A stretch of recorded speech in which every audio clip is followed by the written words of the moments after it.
storing value, of storing wealth for long term. So I think that would be the first thing, just to understand what game you're playing. But yeah, then after that, you need to really have understood and built your infrastructure, your on and off ramps, how you get crypto in, how you get it out, how you store it. And that is something that you need to constantly update. You need to be talking to people and seeing what works, what doesn't. That interface between the crypto world and the traditional world, you need to manage very carefully. You don't want to upset your bank and have your bank accounts closed down because you're moving money around from places you shouldn't be, or something like that. So you need to really have your crypto infrastructure well built, and also storing, of course. Storage is the key. The custody is the key thing. And where most people have gone wrong is that they've got too much faith in the central custodians, the FTXs, the Binances. People love convenience. They like things that make their life easy. So they don't want to store their crypto on a hardware wallet. They love just to leave it on an exchange.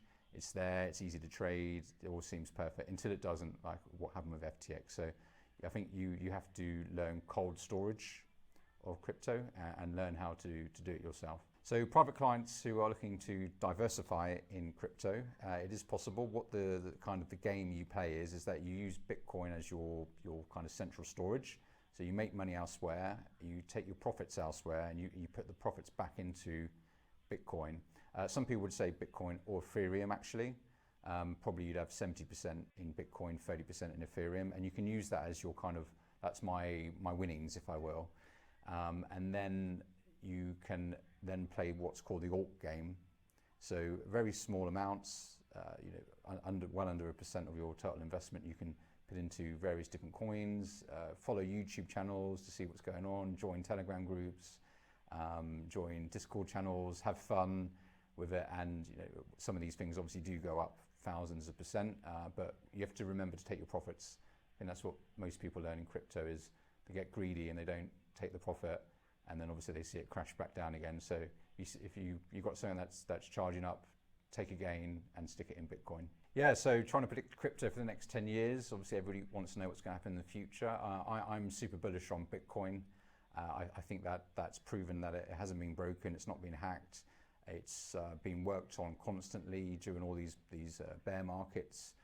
They've added the lightning layer to it. So I think as a store of value, I'd rather have my assets in Bitcoin than one of the fiat currencies at the moment.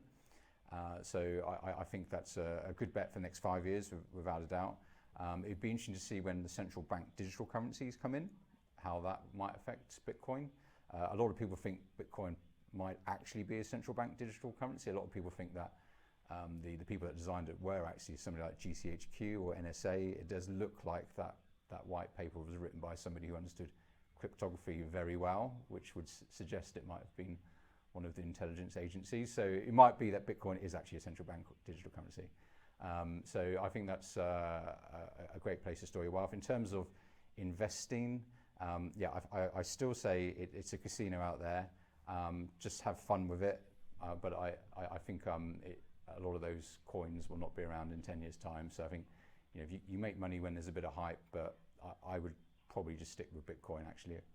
I'm what's called a Bitcoin maximalist. That would be my kind of advice, which I think a lot of people do. Once you've got into crypto and you've played around with the other coins and you research and you've been burnt a few times, I think you end up just sticking with Bitcoin and maybe a little bit of Ethereum. And I think that's probably the play for the next 5 years. 10 years, who knows? It's anybody's guess, especially with things like AI coming in. Very hard to predict what we'll see. Yeah, I think gold is very aligned with crypto philosophy. I mean, it's a bit of an anarchist movement, right? It's people that are just sort of had enough of the governments, had enough of the printing of money and the manipulation maybe of certain aspects of the market. So I think people want to go back to a hard asset like gold. So I think you see a lot of crypto investors would hold some gold as well. But I do think people at the moment probably fall into two camps. They're either slightly crypto curious and then very quickly become very pro crypto, or they just don't want anything to do with it and they'll stick with their balanced portfolio, and that's fine. They'll make money that way as well. There's many ways in the world to make money. I think the crypto hype cycle is toning down quite a bit. There's probably a couple more rallies to go before the volatility sort of equals the currencies like the euro. It's been predicted that around 2028, Bitcoin volatility would probably be the same as the euro. So maybe those sort of large opportunities to make big gains will have ended in crypto. So it might be that this all kind of flattens out and crypto, that the main coins will just become a sort of an alternative asset on a balanced portfolio spreadsheet. My approach to helping clients is really one thing that I found a big change with clients